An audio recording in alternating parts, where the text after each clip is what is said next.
everybody, Ken Cook here with another Growth Prep Talk. Excited to have my special guest, Bob Simril, partner with Sales Acceleration. Thank you so much for sitting down with me today. Oh, it's awesome, man. Thanks for having me. I appreciate it. So I think of just about everyone we've had, you've got the finest pedigree of anyone we've had on the show. Wow. So why don't we kind of start, tell us a little bit about who you are, your background, some of the people you've gotten to work with. Yeah. Let's start with that. No, I appreciate that. No, I've had an opportunity, and I'm grateful for time at companies like Coca-Cola, Microsoft. I've had a few startups. I ran worldwide sales for Tony Robbins, and I've been involved with a number of other small and medium-sized companies. So it's been a great learning experience. Lots of success, lots of failure along the way, as you know. Yeah. Or as they say, there's success and there's learnings. There's really no failure. So I kind of take that approach. Excellent. So how did you get into sales? It's a great question, and there's a story to it. But so I got into sales primarily because I kind of fell into it. It wasn't something that I pursued. As a young man in Southern California of biracial descent, growing up in Compton, California, there was a lot of divisiveness amongst the races at that time. And one of the things that I found, in order for me to be accepted, I learned very early on that I was good at athletics. And what athletics taught me is that if I was successful in that area, people would like me, people would accept me. It didn't matter the color of my skin. I found that career in sales has done a lot of the same thing for me, because either you do it or you don't, and you're measured by the results. So very objective measurements gave me an opportunity to go out and create success regardless of what other people's beliefs might be. And I love helping people, and I love having people around me, sales reps around me, and businesses have success. And of course, I enjoy the compensation of the risk reward that comes from it. Excellent. So when you say you've been in sales, is it frontline? Is it sales management? What roles within the sales world have you held? Well, it's a great question. I look at sales in a number of different ways, from account acquisition, very upfront, all the way through account management, account development, account retention. And I've been involved in all aspects of that.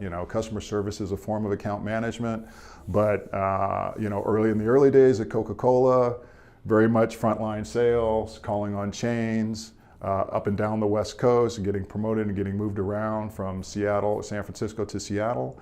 And then I've been in sales management, where I've managed upwards above 100 folks in companies that were $100 million or so. So, the full scope of function, full scope of responsibility, but by far the most satisfying is leading young salespeople to success and impacting their families, impacting the businesses. And so I really enjoy the coaching aspect of being involved in selling. Very cool.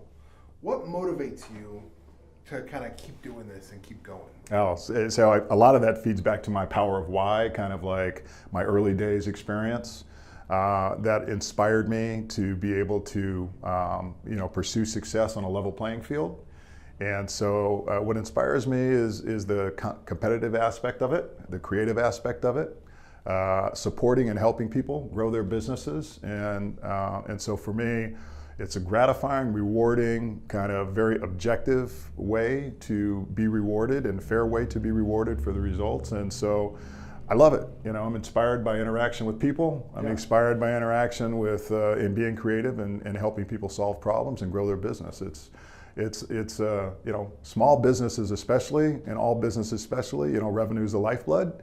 And if you can help feed the lifeblood, then you can keep people employed, and you can keep companies growing, and you can offer a lot of value to society. I dig that. Yeah.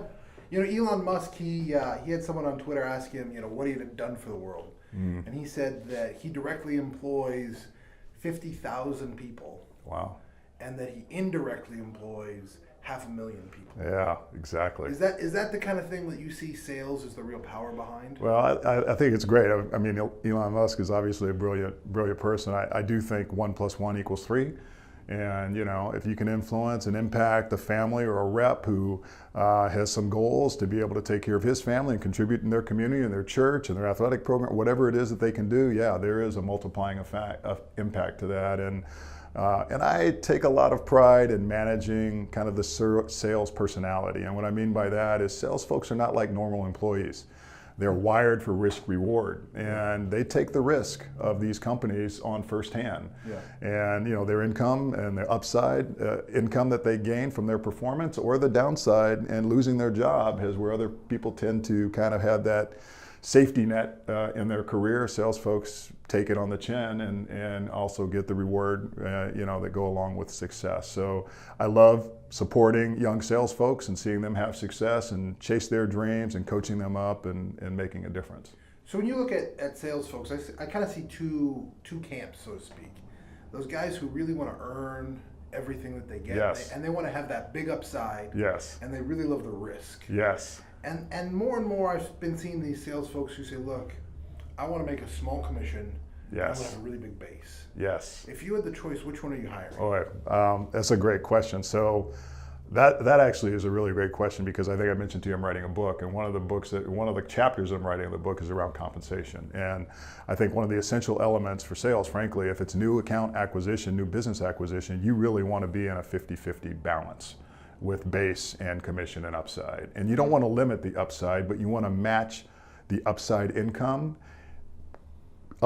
perfectly aligned to what the goals are of the business within the cost of sales structure and with the revenue growth opportunity. So what you're really looking at, when I think of someone who wants a high base and low commission, I think of account management. Like high-end customer service, and their role is to retain and grow relationships, and they get a small commission on that. When I think of a hunter, and someone that's out there, that's the psychology that the person who's most effective in that role, frankly, has a psychology of wanting to, knock the ball out of the park. Yeah. And sometimes those people can be difficult in an organization, and culturally they don't necessarily fit in with other departments, and they ruffle the feathers because they don't have a lot of time or a lot of patience to sit in on staff meetings, for example, that don't directly impact their ability to get their job done. And what they know is if they don't contribute and get their job done, they're going to get fired. They're out. Other people have a safety net saying, well, I kind of missed my target. Well, in sales, you don't get to do that. Right. But that's a risk reward, and they sign up for that. So I think there's two aspects of it. I think, again, the high base, low commission sounds to me more like account management. After you've closed the deal and brought them in, separate selling function. You're focusing on upselling and expanding and growing margin and those other activities. But new account acquisition, you want to pay those guys and gals for generating that new business and bringing that new value to the company. Beautiful. Well, thanks. What would you say are some really common myths about sales and the sales process, especially maybe in the small business world? I think it's a great question. One of the things that I've learned in working in a lot of different size companies, when I think in terms of the myth, is people think of salespeople as what I call sales slime. And sales slime is a myth, but actually there are a lot of salespeople out there that are sales slime. And what I mean by that in quotes is, I believe you have a value proposition that solves a problem. If this value proposition solves a problem and meets the need of a client, and it delivers value to the client, then you have a prospect and you have someone worth having a discussion with. Right. Sales slime is someone who is trying to sell anything they have to everybody that's out there. So they don't have a defined customer, they don't have a defined market, they don't have an ideal customer profile. They're just out there pushing themselves and their products and services, trying to close deals. And so I think part of that, to your point, is people have a perception of what good sales and bad sales look like. I've always coached my sales reps, and I'd hopefully take an approach of, if there's value, if there's a need and they meet, then let's do a deal. Yeah. If not, then let's agree to disagree and I'll move on to the next deal, because then it becomes, a time waste for everybody. So that to me is the biggest myth that's out there. And I do see, kind of a lot of sales slime, folks that are actually trying to close everybody all the time on anything they have to say or sell. And that's just not, it's a waste of company resources, and it actually does damage the integrity and or reputation of salespeople. This is the idea of, I've got an 82 Pinto and I'm going to sell it to someone today. Yes. Kind of a thing. Yes. Doesn't matter what you have, what you need, what works for you. Yes. This is what I have, therefore it's what I'm going to sell. That's right. That's right. And it's a finite, audience that you think that there's a finite audience, when really there's an unlimited number of suspects and prospects out there for you to sell that Pinto to. You can find the right person, but it does take some work to get to them. And that is a big marketing function, right? Yeah. To be able to identify the prospect or the suspect that can raise their hand and go, yeah, I'm interested in that, Yeah. as opposed to, me trying to sell you a Pinto and you're a Mercedes guy, Right. but I'm going to keep pounding it because I know you need a car. Well, I think that's a great example. What would you say your unique selling proposition is? Yeah, it's a great question. So I do two things. I run my own company, VP Sales PDX, headquartered here in Portland, Oregon, but I can service clients anywhere. Under that umbrella, I have a relationship as an advisor with Sales Acceleration. And with Sales Acceleration, my value proposition is delivering fractional or part-time vice president of sales help on either a monthly basis or up to a full year engagement. What the partner gets with me there is they get the expertise that I have for all the years of experience and mistakes I've made, learnings I've had along the way. And they don't have to go out and pay recruiting fees, they don't have to pay benefits, and they don't have to pay taxes, and they don't have to do all the other things that go along with bringing someone on full board. And in today's times, with HR provisions and restrictions, if you bring someone on and they fail, it still takes a long time to get them out of your company if you're a small mid-sized company.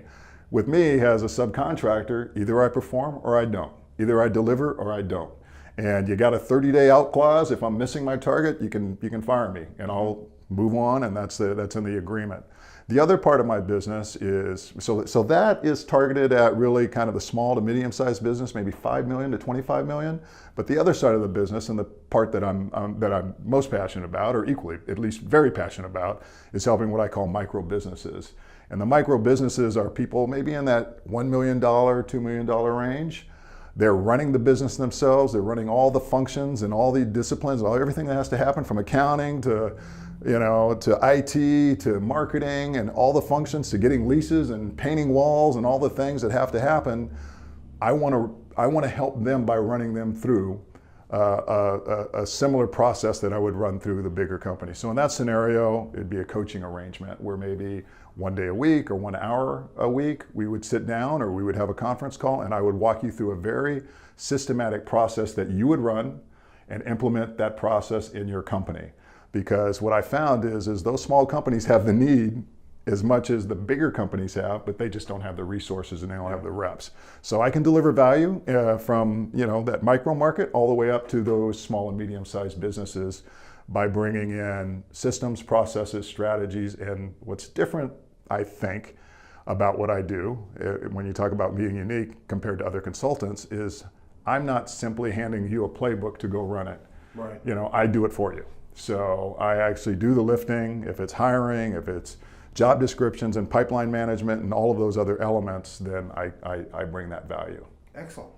What's the future within this fractional sales management, fractional VP of sales world? I mean, it seems to me that it's a bit of a newer thing. Yes, I agree. Do you think that it's something that's going to be long-standing, or is it an economic response to what we see going on, from the '08 recession? I think it's a great question. It is a newer thing, although fractional services have been around now for a long time. Yeah. And essentially, that's part of the thing you do is people hire you for marketing services and things that, without bringing in a marketing department, and they can't really get your level of expertise and bring in your whole team for what it would cost them to do, but you can deliver that value. You've seen it with CFOs now. That's kind of been a new thing, CFO for hire, because you really can't afford the fully experienced CFO, but you need their expertise. I do think that this segment, there's a few players in this segment. Sales Acceleration has been around the longest, about 7 years. We've got about 75 advisors. Folks like me that have been in corporate America, working these exact types of functions and systems and processes for other companies, and now we've got a process and system that we build and we put together under Sales Acceleration. So I think the future's bright. I do think that there's a sustainable need that's out there, and I think the biggest challenge that I have right now has more to do with how you could help me, which is messaging and marketing and getting the word out that these types of services even exist, because it is a little unusual for people to think, I can outsource my VP of sales or outsource my sales manager. So I think a lot of folks think, we've got to bring those folks in. The reality, I believe, is that salespeople are most hired, or sales management are brought in, and this has been a big part of my experience, are brought in to fix a broken sales system and a problem. So the only reason you're changing a VP of sales is because something's not working or something's broken. So I would get brought in, to a company, and I'd rebuild the comp plan, and I'd build an inside sales team, or I'd run an SDR team, and we get everything in place, and we get all the metrics and everything's dialed in, and we spend the first year doing that, and then the second year it takes off, and we have success. Right. Well, in the third year, they're going, we're paying this guy more than anybody in the company, meaning me. Right. And now the system and the process is in place, right. and I can hire a guy for half the cost or a gal for half the cost to come in and run the system. And that's happened to me several times in my career, and that's okay. I understand that's the risk reward of being in sales management, but it's also why I love fractional selling, because I'm hired for a finite period of time, fix the problem, deliver the value, set record sales, and then I go on and I leave you the playbook to run the system. So that's, I think that is a sustainable model. So let's talk a little bit about some of those marketing things that you mentioned. Yes. When you started doing your own business, how did you set out to find new clientele? Oh boy, it's a great question.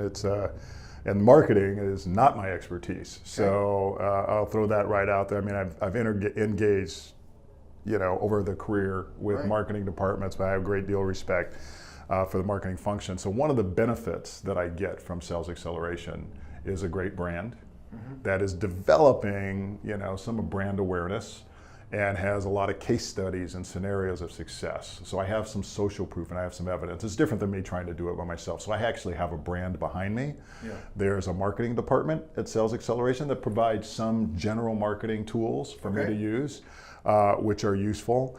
And then we really focus, our model is around referral marketing. So what I do is I lean heavily on LinkedIn.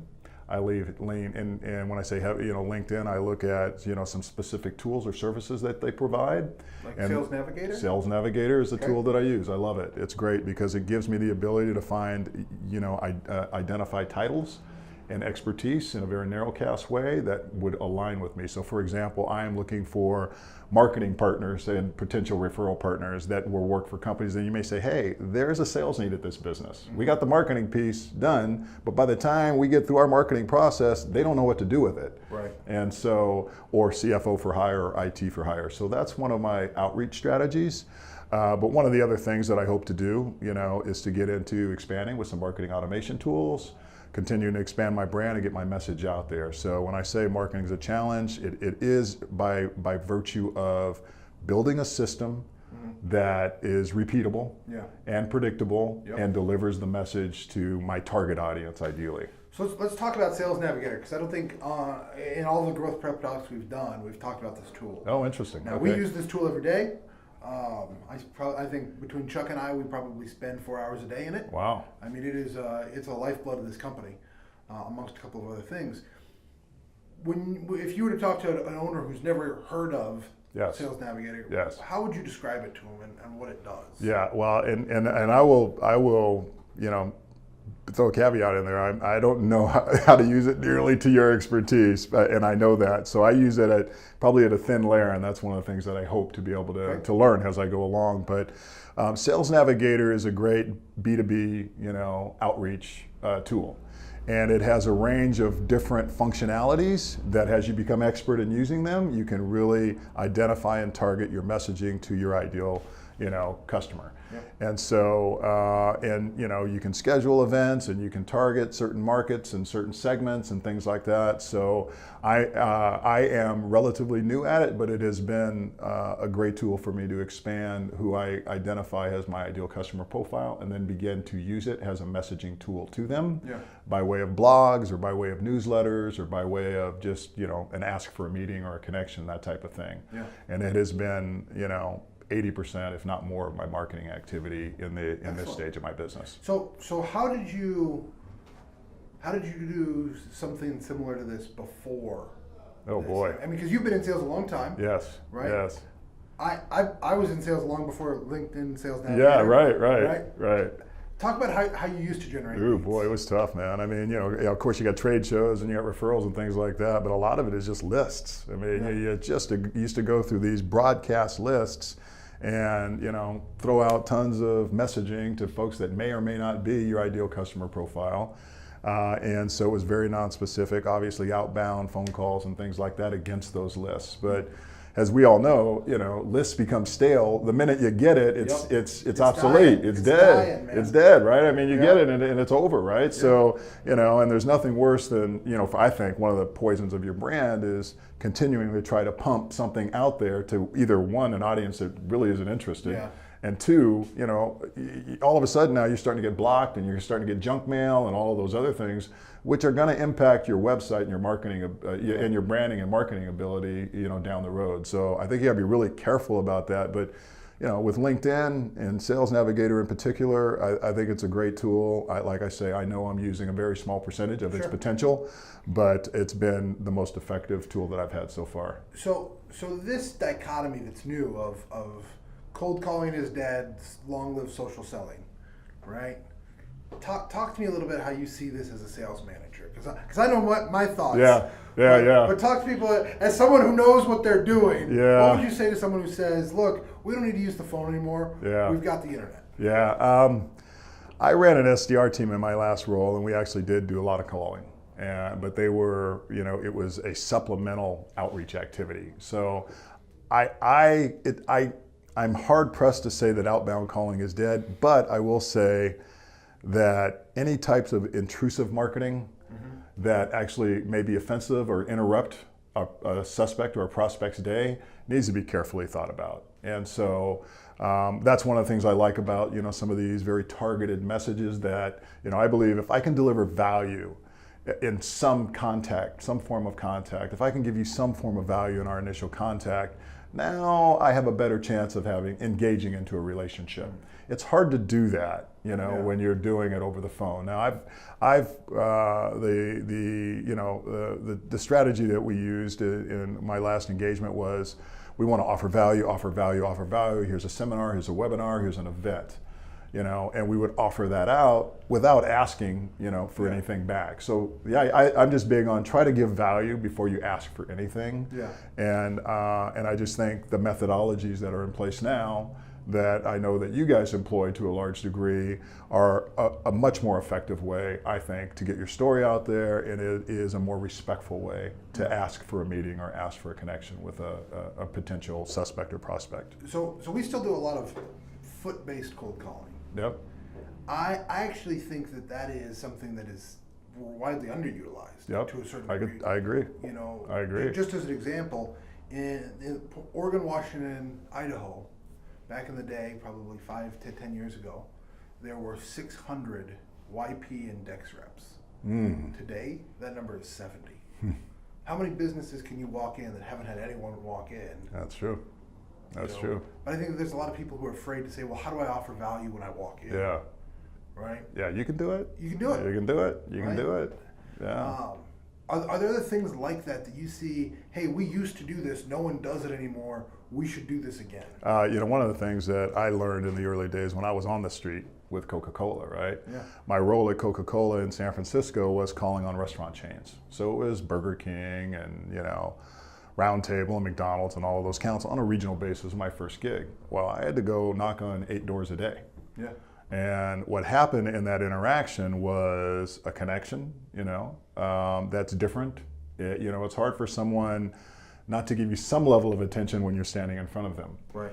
You can also, having face-to-face with a decision maker is so difficult to do. And that's where even, the social media and some of these it lacks that intimacy. So I love the idea of being able to do it and have an effective strategy around doing it. It can be expensive, but it can also generate great rewards. I mean, it was the only thing that we did back in the day with Coca-Cola before a lot of the social media. It's like we had to go out and meet business owners and franchisees and, leave, something of value with them. Perhaps ask for a follow-up meeting, but certainly not trying to close them on the first meeting. But at the same time, deliver value. They know that I'm there, and the fact that you're there does uniquely set you apart. Because, like you said, especially in today's time, nobody else is doing it. Right. Everybody's trying to go the most efficient way they can, and a lot of that is hurting. The businesses. It's missing a chunk of opportunity. I'll just put it that way. Yeah. For folks that actually really like to have that interaction. And there are buyer types that really like that connection, and they like that interaction, and they feel validated by it. I think it's still an important tool. Beautiful.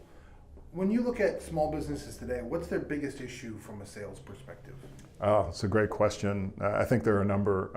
I think small businesses today tend to struggle with sales process. I mean, what we've learned is they're missing the structure, the strategy, the tools. So a typical small business, I'll give you an example of someone that I just had a meeting with.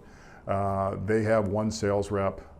The owner is running the sales department through that one rep, but there's no accountability, there's no quota, there's no process in place, or pipeline management tools. So the person who owns the business is kind of taking a leap of faith that Julie is out in the marketplace every day doing what she needs to do with no tools or visibility.